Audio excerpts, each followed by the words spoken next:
സമീപകാലത്ത് ഏറ്റവും കൂടുതൽ വാർത്തകളിൽ നിറഞ്ഞതാണ്. വീണ്ടും ഒരു അപ്രതീക്ഷിതമായിട്ട് വീണ്ടും ഒരു കോച്ചിനെ സാക്ക് ചെയ്തിരിക്കുന്നു. നമ്മൾ ഈ 2000-ന് ശേഷം തന്നെയുള്ള ലിസ്റ്റ് നോക്കിയാൽ ഏറ്റവും കൂടുതൽ മാനേജർമാരെ സാക്ക് ചെയ്തിട്ടുള്ള ടീം 20-ലേറെ മാനേജർമാരെ സാക്ക് ചെയ്തിട്ടുള്ള ടീം. ടോട്ടനമും ചെൽസിയും കൂടി എത്ര കോടികൾ കൊടുത്തിട്ടുണ്ട്. അത് തന്നെ എനിക്ക് തോന്നുന്നത് ലോകത്തിലെ ഒരു ഒട്ടുമിക്ക എല്ലാ പരിശീലകരും, എനിക്ക് തോന്നുന്നു പെപ് ഗാർഡിയോള അല്ലാത്ത ഒട്ടുമിക്ക പല പരിശീലകരും ഈ വന്നിട്ടുണ്ട്. ഇപ്പോൾ കാർലോ ആഞ്ചലോട്ടി, മൗറീഞ്ഞോ, നമ്മളെ ലിവർപൂളിൻ്റെ റഫേൽ ബെനിറ്റസ്, അങ്ങനെ നീണ്ട നിരയുണ്ട്, ആന്റോണിയോ കോണ്ടെ.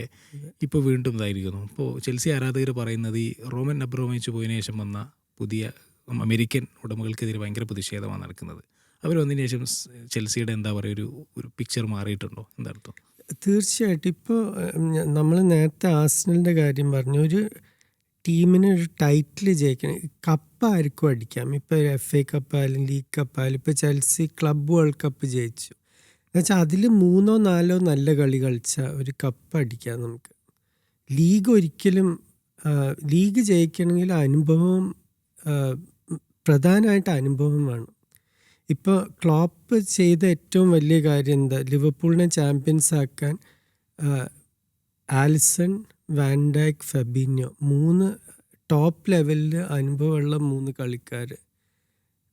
അവർ ആ ടീമിൻ്റെ സ്പൈനായിട്ട് അവരെ കൊണ്ടുവരുന്നു. അതുതന്നെയാണ് ഇപ്പോൾ ആർട്ടറ്റ ചെയ്തിട്ടുള്ള. സലീബയും ഗാബ്രിയലും ഡിഫൻഡേഴ്സായിട്ട്, സുബ്മെൻഡി, റൈസ്, ആ സെൻറ്റർ ഫോർവേഡ് സ്പോട്ട് മാത്രം അത്ര ശരിയായിട്ടില്ല. പക്ഷെ ആ ഒരു അനുഭവം ഉണ്ട് ടീമിൽ. ഇപ്പോൾ യുണൈറ്റഡും അതേപോലെ വാങ്ങിയിട്ടുള്ളത്. ഇപ്പോൾ മത്തായസ് കുഞ്ഞ ആയാലും എംബോമ ആയാലും ഈ ലീഗിൽ കളിച്ച പരിചയമുണ്ട്. ചെൽസി ചെയ്യേണ്ടത് എന്താണ്? കുറേ ചെറുപ്പക്കാരെ, അതിൽ കുറേ ഔട്ട്സ്റ്റാൻഡിങ് ആയിട്ടുള്ള കളിക്കാരുണ്ട്. പെസ്റ്റവ ആയാലും ജാവോ പെഡ്രോ, ഇവരൊക്കെ ഉഗ്രം കളിക്കാരാണ്. അത് അല്ലാന്ന് ആരും പറയുന്നില്ല. പക്ഷെ ഇവരുടെ കൂടെ കളിച്ച് ഇവർക്ക് അനുഭവം കൊടുക്കാൻ ആരാണുള്ളതെന്നുള്ളൊരു ചോദ്യം. ഞങ്ങൾക്ക് യങ് സ്ക്വാഡാന്ന് പറഞ്ഞാൽ അതിനാരും നിങ്ങൾക്ക് മെഡൽ തരുന്നില്ല.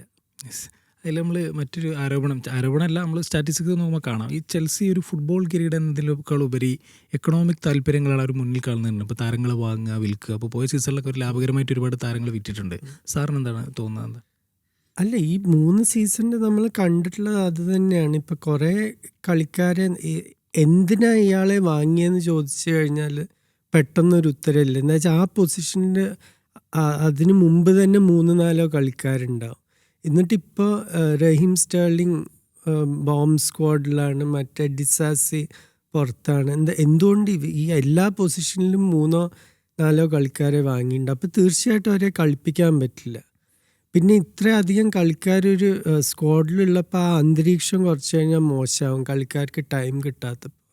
അപ്പം അങ്ങനെ പല പ്രശ്നങ്ങളുണ്ട്. ഈ മറ്റൊരു പ്രശ്നം, ഈ മെഡിക്കൽ ടീമും മരസ്കയും തമ്മിൽ നിരന്തരമായ പ്രശ്നം ഉണ്ടായെന്ന് തോന്നുന്നു. അത് പല ടീമുകൾക്കും ഉണ്ടായിട്ടുണ്ട്. ഇപ്പോൾ അലോൺസോനും റയൽ മെഡ്രിഡിനും ഇതേ പ്രശ്നം ഉണ്ടായിട്ടുണ്ട്. PSG ഈ പ്രശ്നം ഉണ്ടായിട്ടുണ്ട്. മെഡിക്കൽ ടീം അവർക്ക് ചില ഇപ്പം എല്ലാം എല്ലാ ഹാർട്ട് റേറ്റ് തൊട്ട് എല്ലാം പാരമീറ്റേഴ്സ് അവരൊരു മാച്ചിനിടയ്ക്ക് നോട്ട് ചെയ്യും.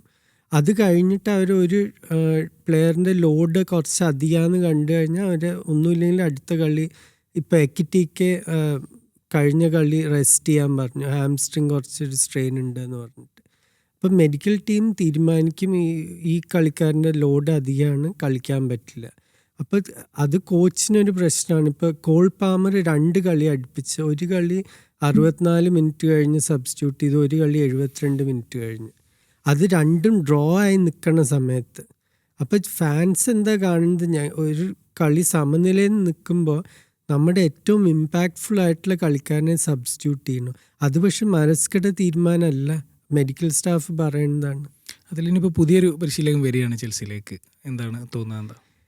അതൊരു വലിയൊരു ചാട്ടം. ലിയം റോസിനോർ ഇതുവരെ മാനേജ് ചെയ്തിട്ടുള്ള ടീമുകൾ, ഹൾ സിറ്റി ഒരു പ്രതീക്ഷയില്ലാത്തൊരു ടീം. അവർ ചാമ്പ്യൻഷിപ്പിൽ നിലനിന്നാൽ ഫാൻസ് സന്തുഷ്ടരാണ്. അവർക്ക് അതിലപ്പുറം എപ്പോഴെങ്കിലും ഒന്ന് പ്രീമിയർ ലീഗിൽ എത്തിയാൽ ഒരു ബോണസ് എന്നല്ലാതെ ആരും അവരെ ഒരു ടോപ്പ് ടീമായി കാണുന്നില്ല. അതേപോലെ ഫ്രാൻസിൽ സ്ട്രാസ്ബർഗും എപ്പോഴും ഒരു മിഡ് ടേബിൾ അല്ലെങ്കിൽ അടുത്ത ഡിവിഷനിൽ കളിക്കുന്ന ഒരു ടീമാണ്. അപ്പോൾ ഇവിടെയൊന്നും ആ ഒരു ചെൽസി പ്രഷർ എന്ന് പറഞ്ഞാൽ ഭയങ്കര. ഇപ്പോൾ ഗ്രേം പോട്ടർ, കുറേ പേർക്ക് അത് മാനേജ് ചെയ്യാൻ പറ്റില്ല. ഇപ്പോൾ പോച്ചറ്റീനോന് വരെ അത് ശരിക്കും ഹാൻഡിൽ ചെയ്യാൻ പറ്റില്ല. അപ്പോൾ അത് ഇത്രയും അനുഭവം ഇല്ലാത്ത ഒരാളെ, മരസ്കയെ പറ്റിയും ഇതേ ചോദ്യമായിരുന്നു. ലെസ്റ്ററിൻ്റെ കൂടെ ചാമ്പ്യൻഷിപ്പ് ജയിച്ച ഒരു കോച്ചിന് EPL വന്നിട്ട് ആ പ്രഷർ താങ്ങാൻ പറ്റുമോ എന്നുള്ളത്. അല്ല, എന്നിട്ടും എന്തായിരിക്കും ഈ ഒരു ഓപ്ഷൻ തന്നെ എടുക്കുന്നത്? എന്തായിരിക്കും?